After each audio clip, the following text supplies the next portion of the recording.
Hey, good morning, everybody.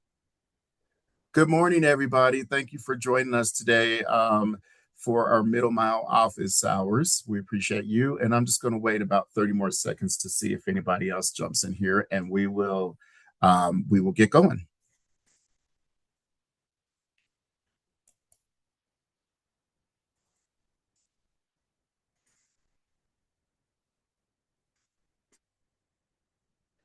So thank you all for joining. My name is Stephen Gould, and I'm the senior program specialist here at the Colorado Broadband office, and I have been here for 6 years now. And as you know, we've rolled out this new program called Advanced Local, with the focus right now being on middle mile. Um, Kristen, next slide.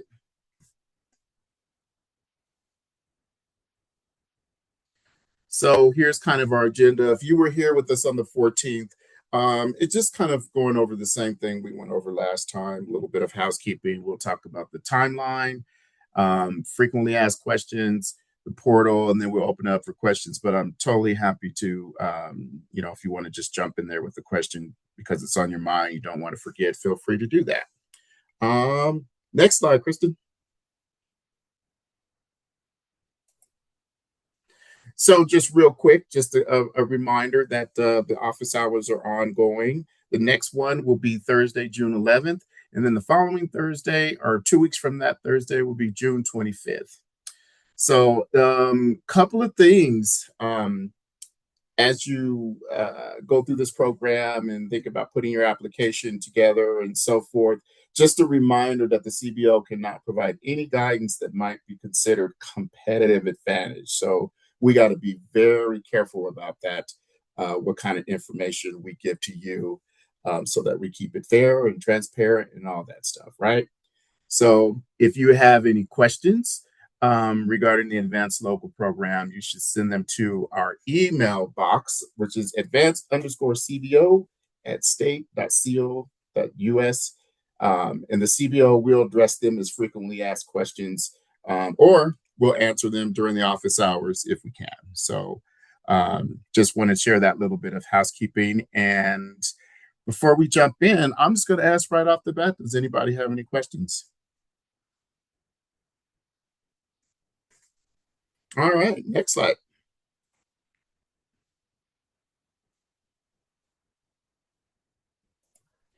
So as you can see, we have a middle mile. And remember, I'm specifically talking about middle mile for right now. And if you didn't know it already, the application window period is currently open right now and will close on, I think it's June 29th is when it closes. As you can see, it opened on April 30th, closes on June 29th. We published the intent to award list on August 3rd. We have an appeals window, and you know how the appeals process, if you've ever had a grant with the CBO, if you want to contest your application why you didn't get chosen, that's what the appeals process is for. And that window happens from August 3rd through the 17th. And then we have a published challenge results, if that's the case. And then we hope to get our agreements executed by October 25th. So hopefully all goes well. But I want to say when this window closes on June 29th, we're hoping to roll out our next tier, our tier two projects, which include last mile, short term construction, and non deployment. So hopefully all goes well and that will happen accordingly.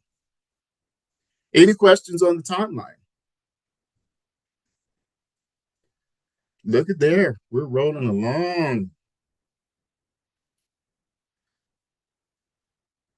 So we do have a frequently asked questions, page on our website. So we encourage you to go there because the answers that we provide to these questions will be posted on the website. And that's, again, it's on our Advanced Local website.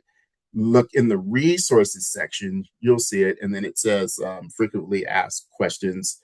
And you'll see the office hours and so forth, and a little bit of other information there. So, and the frequently asked questions is updated weekly. So If you don't see the answer to your question just yet, you can check back and it'll probably be there. Or if we missed it for some reason, please just send a message to the advanced local inbox, and it'll get forwarded to the appropriate person and we'll get you an answer. I think I saw something in the chat. I put the link to that resources page in the chat. Oh, you did? Okay. Thank you, Judd. I appreciate that. We also have a question in the chat. Margaret's asking, which agreement document can we review for the middle mile grant? That would be the deployment one. Is that correct, Judd? Yeah. Yeah, we kind of lumped these together for deployment and non-deployment. And then, your statement of work is going to be slightly different. So there's middle mile, last mile, and short-term construction. Those are all deployment type projects. They look like, more like construction projects. And then non-deployment is more like your digital inclusion. And that one, we just made a different agreement. We'll publish that one. I think we published both of them so far. But yeah, we'll have to work on the SOW for the middle mile, kind of work with the grantee to get that in shape. Yeah. Margaret, I think that answers your question. I think you said thank you. So thank you for the question. And then just some reminders here. Please visit the Advanced Local website for resources, because the biggest documents or the best documents we have on there so far is the guidelines and the addendum to the middle mile. So I think those are going to be really strong resources for you as you try to navigate through the submission process of your application. A lot of information is contained in those two documents. So as it says, review the guidelines for relevant information. Gather all the relevant information before beginning. So I think that's going to be the best and easiest way to complete the application process, probably in one sitting if you got everything gathered. Read the minimum requirements and award criteria application scoring. So we do this based on the scoring system now. This is how we're going to determine who our applicants will be for funding. So along with working with a work group to kind of help us decide what grants are probably, best fitted for funding. Use the correct naming conventions when uploading the files. This is important that you name the documents so that when I'm reviewing them or the work group is reviewing them or anybody in the team, they kind of know what document is what because it's named correctly, such as the workbook, audited financials. Just name things correctly so that we know. I think one of the biggest things is going to be completing the workbook because it has a lot of tabs. It's an Excel document, but it has a lot of tabs that ask for a lot of information. And we're trying to determine the stability of your organization. So and I'm curious to see, or I can't wait till somebody has actually submitted one or is working on one so that we could talk about it and we find out where, the problems might be. And then working in that document, we ask that you don't adjust the columns or rows because it could throw off the formulas and things like that. So if you need more space, just let us know. We'll fix the document to your need there and get that correct for you. And then once again, just upload the correct file format. Pretty much PDFs and Excel. There might be one or two that you need a Word document, but I think it's pretty much PDF or an Excel. But it won't let you go any further if you don't upload the correct file format. So that's pretty much it in a nutshell. Once again, it's for middle mile right now. We're working with about $22 million this first go round. And then our next tier will be about 14 million, somewhere in there, that we'll have for funding. And right now, I just want to open it up for questions and see if anybody has anything. Has anybody actually got their profile set up and in Salesforce? Has anybody got that far or working within the system yet? You might not have submitted your application, but you might have just set up your profile. And I will say that if you did a bead application, the two systems, this new system we're working on and the bead system, do not talk to each other. So nothing is carrying over from the bead or CPF or anything like that into this new system. So you'll be starting from scratch there. So um, there you go. The floor is yours.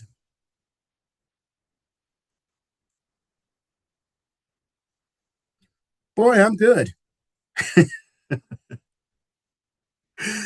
um, Hey, Stephen, we have another question in the chat, which I'm happy to read for okay. the recording. All right. Matt is asking, would this program potentially cover construction that goes across state lines to get redundant middle mile connectivity into a Colorado area? Oh, that's a Judd, do great you happen to question. know?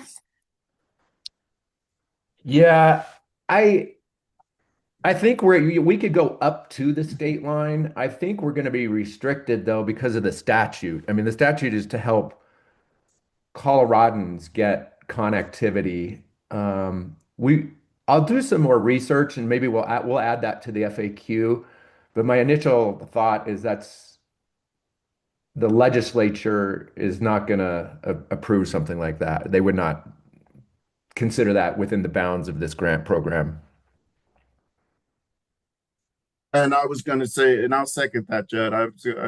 I agree with that wholeheartedly. But like you said, we'll put that in the frequently asked questions if there's a Yeah. different answer to that. So, but I Okay. think the answer is probably no. Yeah. Thanks for the question, Matt. Appreciate it. Anyone else? Who wants to be brave and come off of mute and speak? I'll be brave. Hey, Who's speaking? my name is Jeff Kruger. I'm actually with Picken County, Yeah. Hey, Jeff. and we're looking to do a middle mile project. Um, and my question to you is related to teaming. So, can we team with a ISP on a middle mile project? And if so, are financials required for every person within the teaming partnership, or is it just the main? Would it just mean financials required by county? Yeah, if you could expand on that, that'd be great. You mean, are you talking about whoever the main applicant is? Are we asking for I it? know you require financials for the main applicant, but I'm wondering if there's partners, do you require financials for them as well? The God, that's another great question. It's interesting because these are all questions we're hearing for the first time, and I don't recall if we've talked about anything like teaming. Judd, do you have an answer Yeah. for that? Again, I think we'll think about this and put it in the FAQ, but I think the answer is going to be yes. We encourage teaming, and I think middle mile in particular is going to be exactly like what you're doing, Pitkin County along with an ISP. But from the state's perspective, if we're going to award that application, we want to make sure they have the financial capability to build it. So we need to know the county, of course, if you're the applicant, but we need to know the ISP behind you also has, capability, financial, operational, to actually execute. So we're probably going to need both, but we'll add that to the FAQ. Yeah, I think we Yeah. submitted this question already. I looked in the Oh, FAQ, it hasn't been answered yet, but okay. yeah, if you could look into that, that'd be great. Okay. Sometimes we punt on the hard ones and we think Yeah, about them a little bit harder. So we'll get that one up. And I thank you. thank you for that question, Jeff. It's a great question. Thank you for bringing it up again and knocking us in the head a little bit. We appreciate it. I see we got a hand up. Is that Allie? Yes, yeah, Allie Allie? Bone from Hi, Allie. Horrocks. Hi, thank you guys for hosting this. Yeah, I just had a question about how you view entities that may own conduit or dark fiber or even just the right of way, but are not directly providing internet service, but are interested in, this project, and maybe there's a teaming opportunity with an ISP, but do they require an ISP to complete the project if we're building out the infrastructure essentially? Yeah, I think we're looking at lit uh, middle Got it. mile fiber. So an application that just proposes I'm going to put in some conduit um, wouldn't be wouldn't score high or wouldn't be acceptable. We need lit fiber, so you'd have to partner with an ISP. Got it. Okay, cool. Yeah, Yeah. I just wanted to make sure. I assume that that was the case. I have a couple of clients that are interested in looking at it, but we're working on different partnerships and P3 opportunities right now. So, Yeah, that's what we expect for this program. I think a lot of partnerships, and we encourage that. is there a I place where love you it. can promote those partnerships, or is that's really, I know that's on us, but I'm just curious. It would be an interesting thing where it's like, hey, I'm an ISP and I want to do this. Hey, I'm a I'm an Yeah, infrastructure owner. Let's join together because sometimes it's hard to get these people all in the same room. yeah. Yeah, we don't really have a matchmaking service, I guess. No, totally. I fully understand that. I just figured I would throw it out there. But thank you guys. Appreciate you. Yeah, Ali, Yeah. thanks for that question. That's a great question. And by the way, the person that is answering your really hard questions there is our our super team attorney general Judd that helps Yeah. us navigate through this stuff. So thank you, Judd. Mhm. Um, let's see. Anyone else want to come off mic or put a question in the chat? I said come off mic. Come on the mic. I meant come off mute. I'm off mute. Can you hear me? Oh, Yeah. Hey, Okay. Scott, is that Scott? Yeah, Scott Jordan. Hey, Scott. Yes. Hey, nice to meet you all. This is my very first meeting here with this group. And I used to be in telecom back in the 80s and did some local work with Kiewit in LA.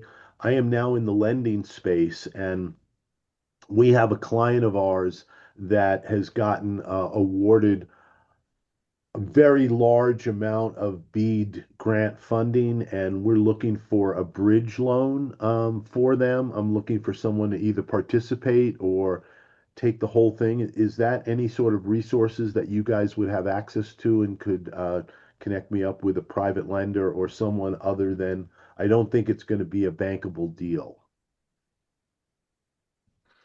yeah, we kind of stay out of the business side of these projects. Um, so we don't have any, again, it's kind of more of a matchmaking, I guess, Right, service for exactly. that. I didn't know if you had like a Yeah. bulletin board that you could post on, or if there were people that, bankers that attended this. A lot of times, bankers will know, hey, it's not for the bank, it's a hard money type of loan or a private loan. Um, just wondering if there were any resources there. We don't Okay. have that type of O- service. The only thing I Okay. could think of though maybe is we published, of course, the BEAD awardees, the ones that we're going to award. You know, you could call some of them and ask them who their lenders are and Mm, try to, triangulate from there, but you might be able to do that. okay. Okay. Yeah. Um, I appreciate that, and I'll just go ahead and mute myself now. Thank you, Scott. Ali, I see your hand is still up. Did you have an additional question or are we good? No, sorry, we are good. I totally forgot to put it down. Thank you. No worries. Just didn't want to cut you short if you had an additional question there. No, I appreciate you. Thank you.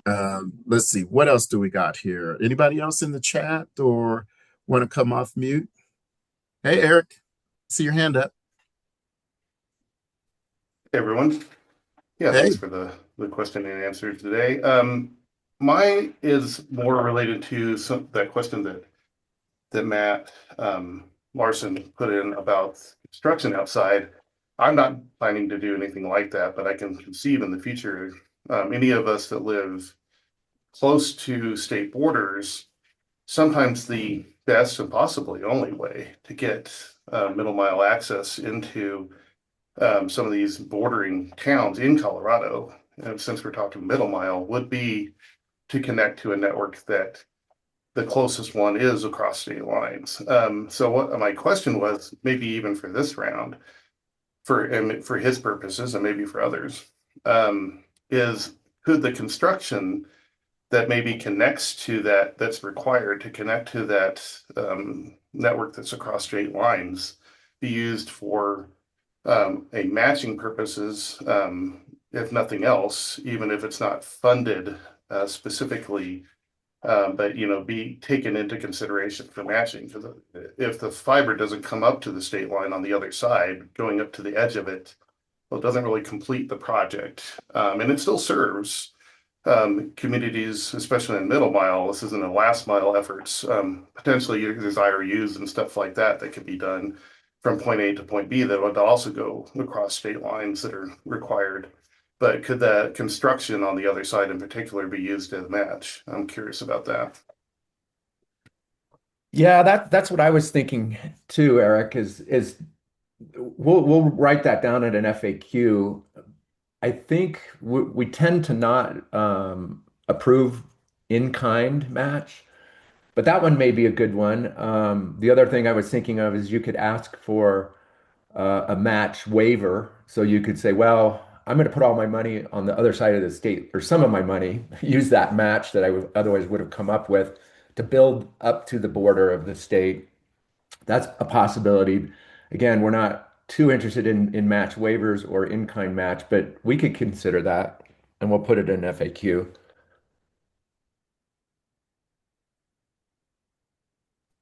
Thanks, Jeff. Does that help, Eric? I think so. I just wanted to get the idea out there. Yeah, Yeah. it's a good idea.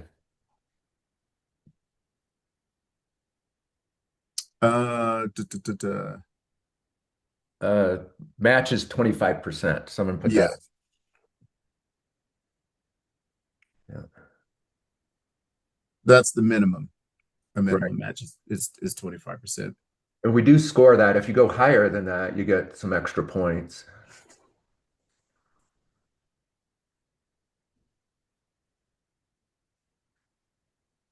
Anybody else? Any more questions? This is Kristen. I'll just add that we tend to meet on Mondays to do FAQs, and given the holiday this week, we were unable to meet. So I would look for some new questions and answers probably on Tuesday of next week, though I will absolutely try to get to them sooner. Thank you, super team member Kristen. We appreciate you. That's good to know. I didn't even know that the meeting thing happened on Monday, so that's great. And I think any other questions? One thing I'll point out that's kind of unique for this program, if you look at the guidelines, and in particular the middle mile addendum to the guidelines, we added a section. It's up at the top. It's called substantial involvement. And given the types of questions that are being asked here, this is exactly why we put this in here. Is basically what we anticipate is looking at all the applications, kind of figuring out who the initial awardees are going to be, and then probably having the grantee, the potential grantee, and the CBO work together to to put a finer point on some of the issues here. So like building across state lines is like, okay, maybe we can consider that a match, or we figure out a route line that where we can definitely pay for that, but we're not going to pay for other parts of it. Curing defects, because we've never done this before, this middle mile program. So we anticipate kind of finalizing the grant agreement and the actual final proposal together. And that's often done in big construction projects with the state, things like that. So that's why we added that section. So I just wanted to point that out. None of the other programs have that substantial involvement. It's a little bit more of a back and forth, potentially. We do have curing generally, like in the bead program. If you didn't put your financials in, we cured that. We ask you where are your financials. But this is probably going to be a little bit more back and forth.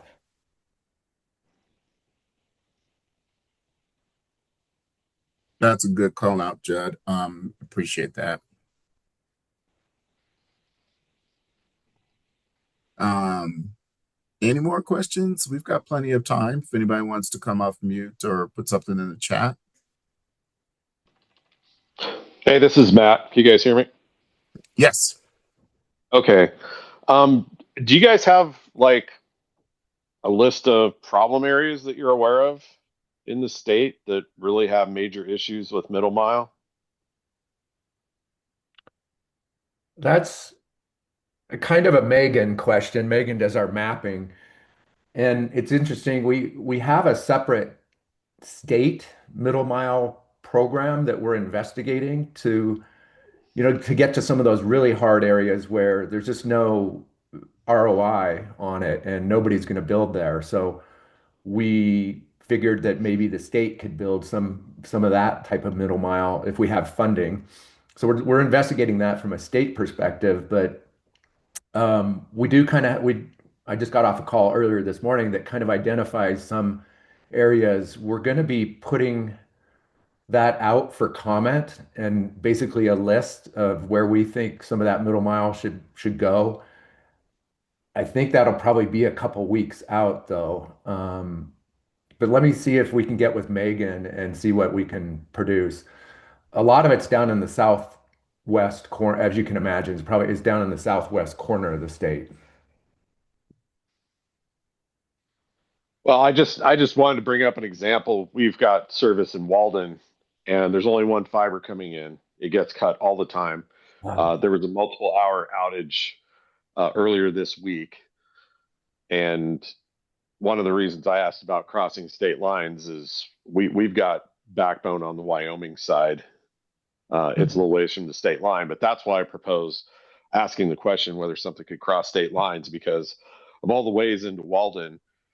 All the other alternatives, other than going across the state line up into Wyoming, are terrible. They either go through, you know, uh, forest or mountains or both, Mhm. and there's not really a good way to get connectivity into that area. So, and the Wyoming side, at least the where we were looking at, has a similar problem. So, making a connection there makes a ton of sense.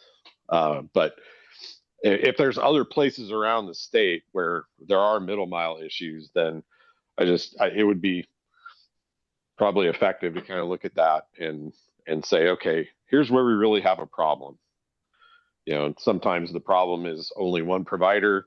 Sometimes the problem is redundancy, you know, accessibility. So just seems like that would be helpful to try and figure out instead of, I'm coming to you as a provider who has seen issues with middle mile, trying to Mhm. propose some solutions. But if you guys have a way to kind of put something together that says, all right, here's where we have some issues. Let's you know figure out how to solve that. And I know Nate Wolowitz. I think I saw him on the call. I know we've struggled trying to figure out how to deal with Jackson County for a while. So there's ways to get it figured out, I think. Yeah, I'll see if I can get that. Talk to Megan and see if we can publish something, at least from our perspective. Of course, we'll look at all the proposals that come in the door, but I'll see if we can publish something. I know it's coming out soon, but it may not align with this program timing, I'm thinking. Okay. But yeah, if you look at the guidelines, that addendum, we list some of the criteria that we're looking at, and redundancy is one of them.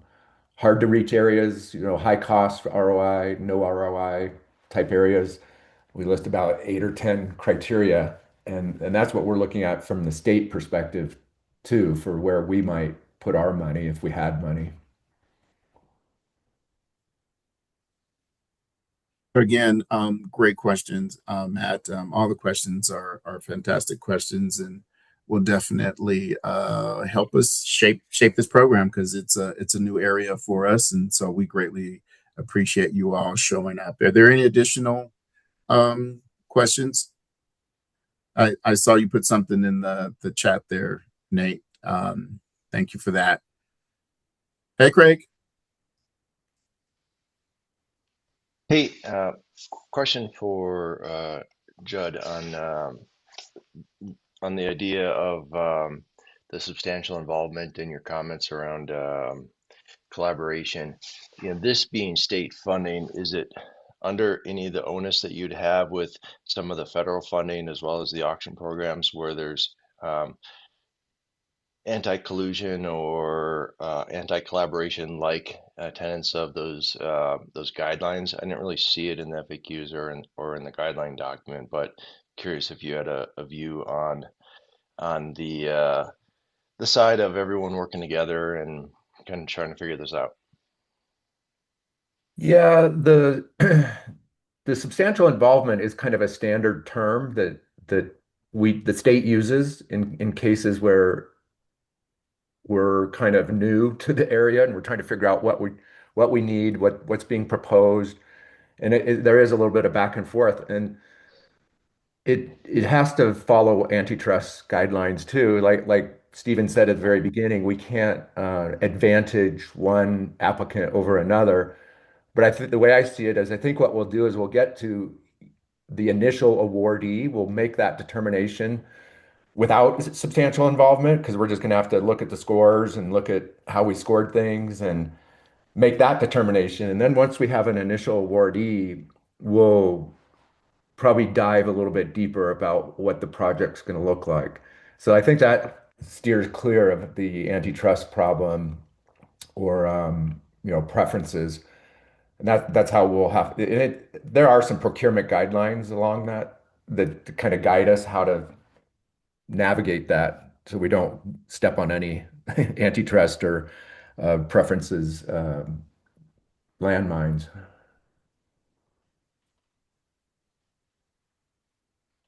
Yeah, not so much for the state talking to the applicants, but the applicants talking to the applicants. I mean, we have some of the brightest minds in the business on the call today and working to solve this. So, you know, what does that look like from from antitrust or when you look at the Sherman or Clayton Act or CBO's interpretation of that and what that means for Well, I think, for rounds like this?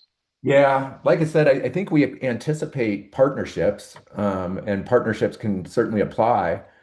And yeah, I don't really see a problem with like you build this part, I'll build this part, and either there's two applications or you partner together to build the collective middle mile section. I think you'd have to navigate that, yourselves as private or maybe even semi governmental agencies, because I don't think you could say something like, "Yeah, you do this part and I'll do that part, and here's the fee we're going to charge." Like we're setting a non-competitive fee or something like that. So but you'd have to navigate that, I think, yourself. Okay, fair enough. Thank you. And maybe that's a little bit related to Shaq has a question. Yeah, there is an open access. It's not, we put it in there not as a requirement. We said you may offer open access and we score that. If you're not offering open access, it's kind of less attractive to the benefit of the state. If you do offer open access, I think it goes in your narrative. There's a whole question about that. What is it? Who can have access? What are your terms? Things like that. Are you reasonable and non-discriminatory? You can add that to the narrative, and that is scored.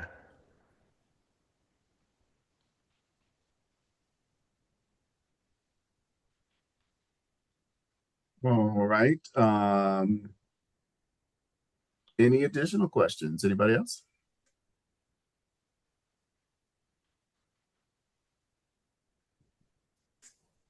I had one specifically. This is John with Ready Tech. Hey, Um, John. Hi. I had one specifically on like CDOT.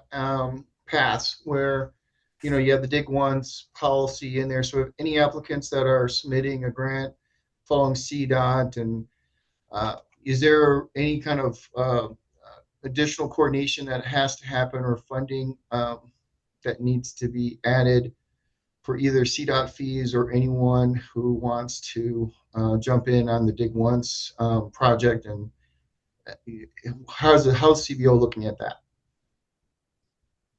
Yeah, I think it's similar to the way BEAD is working right now. Is if you have a CDOT, if you're going to use CDOT right of way, you need to tell us that, and you have to get in your application to CDOT. I think with the application or shortly thereafter, we're going to look at that and have see that you've actually applied, because sometimes that can take a while, and that's often one of the um, reasons that some of the grantees default is they just didn't look at all the crossings and the right of ways that they need. But if you're using CDOT, you should apply to CDOT, and then I believe that would be an allowable expense too. If I think you usually do a 10-year or 20-year IRU, or some sort of lease. But that's an expense you can put into your grant.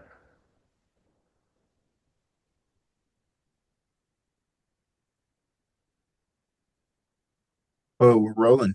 We're rolling with the questions. Great question, John. And boy, this is going to make a great frequently asked questions library. And I'm sure I'll be visiting it a lot. So great questions. Anybody else? And these are the kind of questions I'm glad that we're getting them. I'm so grateful that we're getting these questions.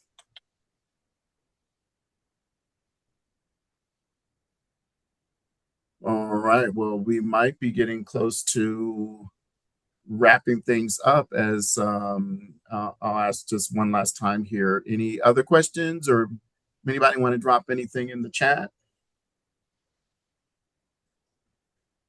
And let's see, if not, I will just close out with just reminding you again, upcoming after hours, upcoming office hours will be June 11th and June 25th at the same time. I don't think I have anything else. Kristen, am I missing anything that I should shout out? Do you have anything that you want to say, No, or Judd, anything else? No, no, I I'm think good. I think that's everything. yep. Okay, just reminding that the application window is still open, and it's going to be open until June 29th. So um, if any questions come up, you can email us at the advanced local inbox there. All right. So with that, I'm going to say thank you to everybody. Thank you, super team. And we'll see you at the next office hours. Thank you very much, everybody. Thank you. Thanks.